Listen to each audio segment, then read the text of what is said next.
अस्सलामुअलैकुम एवरीवन, कैसे हैं आप सब। उम्मीद करती हूँ सब ठीक होंगे। अल्हम्दुलिल्लाह जी, मैं भी ठीक ठाक। सो व्लॉग को करते हैं यहाँ पे स्टार्ट इन प्यारे प्यारे फूलों के साथ। वैसे तो मैंने काफ़ी टाइम से व्लॉगिंग रोकी हुई थी, लेकिन आज मैं इतनी खुश थी, इतना बड़ा मुझे सरप्राइज़ मिला कि मैंने एक व्लॉग ही बना डाला।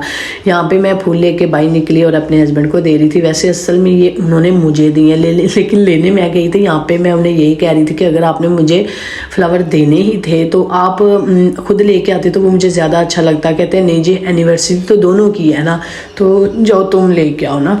तो खैर वहाँ पे मैंने तो वैसे हमारी ये एनिवर्सरी एक दिन पहले की थी, तो मेरे हस्बैंड हमें लेने के लिए आए थे। हमने अपने घर वापस जाना था, तो मैं उन्हें कह रही थी छोड़े रहने दे।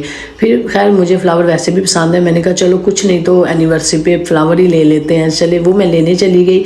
अब उस जगह पे मुझे एक काम भी था, मुझे हस्बैंड नहीं करने दे रहे थे। मैं हैरान थी कि मुझे क्यों नहीं करने दे रहे। हम इस जगह आए भी हैं तो मुझे वापस लेके जा रहे हैं, सिर्फ फूल लेने आए थे हम। खैर वहाँ से हम आ गए। उसके बाद यहाँ पे जिस गाँव में हम रहते हैं उस गाँव में मेरे हस्बैंड एक बाहर पे एक टेबल बुक करवा के गए हुए थे, केक का ऑर्डर दे के गए हुए थे। ये देखिए ये वाला गिफ्ट लेके आए थे, इतना प्यारा सा। तो मुझे इन सब की बिल्कुल उम्मीद नहीं थी, क्योंकि एनिवर्सरी गुजर चुकी थी और मेरी तरफ से तो कोई ऐसा प्लान नहीं था। इस एनिवर्सरी पे मैंने तो कुछ नहीं किया था, लेकिन देखिए उन्होंने इतना बड़ा प्लान किया हुआ था और मुझे बिल्कुल आइडिया नहीं हुआ। खैर मैंने एक गिफ्ट का सोचा हुआ था कि मुझे गिफ्ट मिल सकता है, लेकिन कभी कभी उनकी बातों से लगता था कि शायद वो भी मुझे नहीं देंगे। खैर यहाँ पे देखिए हम पहुँचे जब, तो मैंने जब इसको ओपन किया तो मैं तो हैरान ही रह गई, क्योंकि मुझे उम्मीद बिल्कुल नहीं थी ऐसे गिफ्ट की।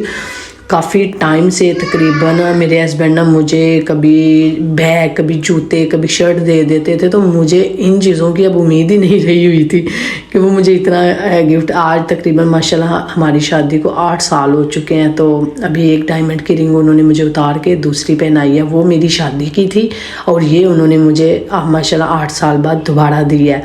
सो वैसे मुझे इनसे ऐसे गिफ्ट की बिल्कुल उम्मीद नहीं थी। मुझे तो बिल्कुल सरप्राइज़ की उम्मीद ही नहीं थी, क्योंकि मेरे हस्बैंड ना सरप्राइज़ इनको बिल्कुल नहीं आते ना, तो करना मैं ही हमेशा जो अच्छे सरप्राइज़ होते हैं ना वो मैं ही करती हूँ। तो मुझे इनकी तरफ से ये बिल्कुल उम्मीद नहीं थी, और वो मेरे लिए इतना बड़ा सरप्राइज़ था कि मैं बताऊँ कि हम, और मज़े की मैं बात बताती हूँ कि मैं अपने भाई के घर रह रही हूँ। ये आज हमें लेने आए थे, क्योंकि आगे 5 छुट्टियाँ थी, तो ये हमें लेने आए थे। तो मैं ना प्लानिंग जो कर रही थी, जब ये सुबह सुबह ये आए हैं ना, तो लेकिन ये सरप्राइज़ के चक्कर में थोड़ा लेट हो गया। इन्होंने मुझे बोला था मैं 8 बजे पहुँच जाऊँगा, लेकिन ये पहुँचे 9 बजे। तो मैं ऐसे हैरान थी कि इतना लेट आए हैं, तो मुझे फिर भी मेरा माइंड इस तरफ नहीं गया कि ये क्या प्लानिंग कर रहे होंगे। लेकिन खैर मैं जब नीचे उतरी, मैं इतने शॉपर लेके नीचे उतरी कि मैं ग्रोसरी करनी है। मेरा माइंड ये था कि मैं ग्रोसरी यहाँ से करके रख के घर फिर अपने घर जाऊंगी वापस ना, क्योंकि वापसी पे जब ये हमें छोड़ने आते हैं ना तो बड़ा मुश्किल हो जाता है ग्रोसरी करना, छोड़ के फटाफट ये इन्होंने जाना होता है। खैर यहाँ पे हम घर पहुँच गए थे, सारा एनिवर्सरी वगैरह मना के। मैं जब घर से गई थी ना, तो मैंने आज बनानी थी बिरयानी, तो मैंने उसकी आधी तैयारी करके गई हुई थी। फिर मैं इतनी खुश थी कि मैं इन्हें कह रही थी कि मार्केट नहीं जाते, अब घर चलते हैं, क्योंकि मैं खुशी इतनी हूँ कि छोड़े। पहले जब ये आए हैं मैं इन्हें कह रही उस मार्केट जाना है, उस मार्केट जाना है, अब ये लेना है, वो लेना है, तो वो इस तरफ मेरी बातों पर ध्यान ही नहीं दे रहे थे। मैं उस बात पर भी मुझे शक नहीं हुआ कि ये क्यों ऐसा कर रहे हैं ना। तो खैर फिर हम ग्रोसरी हमने इसलिए फिर कर ली क्योंकि मुझे कुछ चीज़ें लेनी थी बिरयानी की, दही टमाटर वगैरह, तो फिर मैंने कहा चले अब सारी ही कर। यहाँ पे फिर मैं घर आई जल्दी खुशी में मैंने बिरयानी बनाई। इतनी खुश थी कि मैंने फिर सही फुल वीडियो नहीं बना पाई बिरयानी की, और हमने खा भी ली बिरयानी। और फिर बाद में मुझे याद है मैंने तो सारा व्लॉग बनाया हुआ है, और सारी बिरयानी की, और जहाँ रेडी हुई है वहाँ पे बनाई नहीं, फिर जितनी बची मैंने उसी का वीडियो बना दिया। फिर उसके बाद जल्दी फिर बस हम रेडी हुए हैं। केक हम घर ले आए थे, क्योंकि बड़ी 2 बेटियां स्कूल थी, तो उन्हें केक हम उनके बिना नहीं काट सकते, तो फिर वो हमने घर ही आके काटा। उसके बाद मैंने जल्दी से सारी पैकिंग वगैरह की। पैकिंग मेरी ये होती है कि मैं 2 महीने हो गए अपने भाई के घर रह रही हूँ, लेकिन 10 चक्कर लगा लिए होंगे मैंने अपने घर के। मैंने 3 रखे हुए हैं, वो पैकेट एक में मैं डालती हूँ बच्चों की खाने की चीज़ें, एक में डालती हूँ कपड़े, और एक में डालती हूँ बुक्स, और बस वहाँ से वो 3 पैकेट बनाती हूँ और ले आती हूँ इस तरफ। कभी तो मैं ट्रेन पे आ जाती हूँ, तो कभी हस्बैंड अगर फाड़ग हो तो वो हमें लेने आ जाते हैं।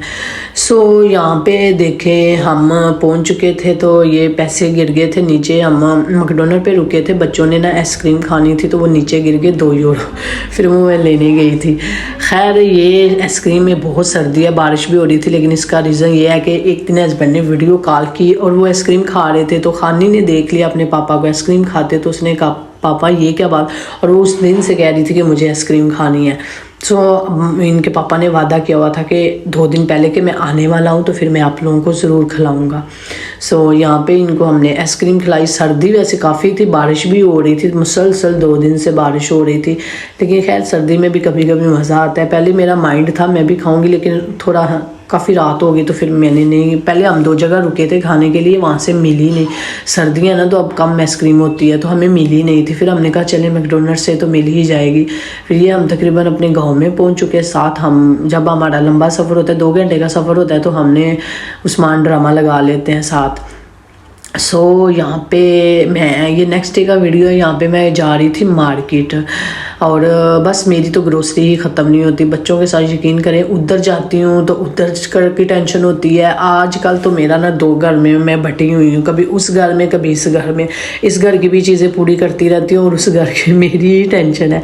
मर्द तो घर की चीज़ों में बिल्कुल टेंशन नहीं लेते हैं।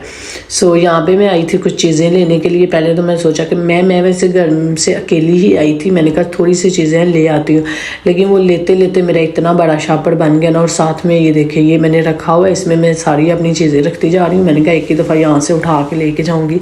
और साथ में फिर मैंने सोचा कि अगर चीज़ें कम हुई तो मैं ले आऊँगी, पानी नहीं लाऊँगी। तो हस्बैंड से मैं कह के गई थी कि अगर चीज़ें ज़्यादा हो गई तो फिर मैं आपको कॉल करूँगी और फिर मैं पानी भी ले आऊँगी। फिर मैंने पानी भी ले लिया। यहाँ से यकीन करे लगे मैं एक एक चीज़ उठा रही थी, फिर भी इतना सामान हो गया था ना। सो अभी ये देखे हस्बैंड आए थे, मैंने उन्हें कॉल की थी। हमारा घर बिल्कुल नज़दीक है, लेकिन फिर भी बारिश बहुत ज़्यादा हो रही थी, इतना मैं उठा के, और साथ पानी हो तो फिर तो बंदा उठा के नहीं लेके जा सकता। खैर यहाँ पे अभी हम घर जा रहे हैं। 2 दिन हो गए मुसलसल ही बारिश हो रही है। सो अभी यहाँ घर पहुँची तो ये देखिए कितनी बारिश हुई सारी रात तकरीबन ना बारिश होती रही है। वैसे भी 2 दिन अभी थोड़ा टाइम रुकी है, वैसे तो मुसलसल बारिश हो रही है। अब मैं यहाँ कपड़े वगैरह धो रही थी, कुछ घर के काम। मेरे 5 दिन इधर हूँ, लेकिन मेरा फिर यही होता है कि जितने काम हो सके हस्बैंड के कपड़े वगैरह सारा धो के प्रेस करके ही जाती हूँ। सो खाना वगैरह का तो वो खुद कर लेते हैं, बाकी मैं घर के काम वगैरह तो करके, सफाई वगैरह भी हल्की सी वो कर ही लेते हैं। लेकिन आपको पता ही है जैसे औरतों की सफाई और मर्दों की सफाई में फ़र्क तो होता ही है ना। सो यहाँ पे साथ मैंने कपड़े वगैरह भी धो लिए। अभी इनको मैं खुश्क होने के लिए डालने लगी हूँ। टॉयलेट वगैरह मैंने सारा साफ़ किया है, और बाहर अभी थोड़ी देर के लिए बारिश तो रुकी थी, लेकिन अभी यहाँ पे फिर शुरू हो गई। अभी यहाँ पे हम जा रहे थे कहीं, हमें एक काम था, तो घर के लिए कुछ लेने जाना था। तो हस्बैंड भी घर है, उनको भी छुट्टियां हैं बारिश की वजह से, तो बच्चों की छुट्टियां थी करने वाले की वजह से। तो जब भी छुट्टियां इतनी होती हैं ना, मैं अपने घर वापस आ जाती हूँ, क्योंकि बच्चे 1 हफ़्ता या 1 हफ़्ते से ऊपर कुछ दिन ही गुजरते हैं, तो उनके भी अच्छे गुजरते हैं। उसके बाद वो अपने बाबा को याद करने लग जाती हैं। फिर यहाँ तो वो टाइम निकाल के हमें मिलने आ जाते हैं। यहाँ अगर बच्चों को छुट्टियाँ हों तो मैं आ जाती हूँ। वैसे तो हफ्तावार छुट्टी होती है स्कूल से, ज़्यादा छुट्टियाँ तो नहीं होती, लेकिन यहाँ पे कोई फेस्टिवल अगर कोई आ जाए तो उसकी छुट्टियाँ फिर 3-4 हो जाती हैं ऊपर। सो यहाँ पे देखिए अभी इतनी बारिश हो रही थी ना, यार ये 3रा दिन है मुसलसल बारिश लगी हुई है यहाँ पे इटालिया में। सो हमें काम था, फ्री थे, तो उन्होंने कहा कि फिर मेरे बिना वो होना नहीं था, तो काफ़ी मेरी वजह से वो रुका हुआ था। तो कहते थे कि चलो तुम आइयो, मैं भी फ्री हूँ, तो हम चले ही जाते हैं। अभी यहाँ पे हम जा रहे थे सिटी में, बारिश बहुत ज़्यादा लगी हुई थी। मैं वैसे बता दूं कि व्लॉगिंग मैं 3-4 व्लॉग पड़े भी हुए हैं मेरे पास। मैं पाकिस्तान गई वो भी व्लॉग पड़े हुए हैं। अक्सर मैं एडिटिंग करती हूँ, फिर पता नहीं क्यों नहीं लगा पाती। मेरा बिल्कुल दिल ही उठ चुका हुआ था व्लॉगिंग से ना, मैं नहीं लगा पा रही थी। ये नहीं कि कोई प्रॉब्लम थी, प्रॉब्लम कोई नहीं थी, बस मेरा खुद का दिल नहीं था कि मैं व्लॉग करूँ ना। आपको पता है जब दिल से बंदा कोई काम ना करना चाहे तो फिर वो होता ही नहीं है। खैर आज मैंने कहा चले बना ही देती हूँ। वैसे भी मुझे अक्सर लोग पूछते रहते हैं कि तुम क्यों नहीं व्लॉगिंग करती, तो मैं उन्हें कहती हूँ करूँगी। यहाँ पे हमने घर के लिए करना था बेड एक्सचेंज, तो वो मेरे हस्बैंड कह रहे थे कि चलो तुम आई हुई हो तो आओ सिलेक्ट कर ही लो, देख ही लो, पसंद का कर ही लो। सो यहाँ पे हमारे इतने प्यारे प्यारे बेड थे जो तकरीबन घर की सारी ही चीज़ें यहाँ से मिल सकती हैं, बहुत ही प्यारे। मेरा तो दिल कर रहा था सारे ही बेड ले जाओ यहाँ से। जो सबसे ज़्यादा चीज़ मुझे पसंद आई थी वो मुझे घर के किचन, बहुत प्यारे किचन लगे हुए थे यहाँ पे। मैंने कहा हम जब भी अपना घर लेंगे ना, अगर उधर किचन ना हुआ ना तो मैं यहाँ से किचन लेके जाऊँगी। खैर बेड सेलेक्ट किया हमने, तो उसके बेड तो हमारा सेलेक्ट हो चुका था। तो अभी हम जाएंगे यहाँ से घर वापस, ऑर्डर हमने दे दिया उसका, वो घर पहुँचा देंगे। सो यहीं पर मैं आपसे चाहूँगी इजाज़त, अल्लाह हाफिज़।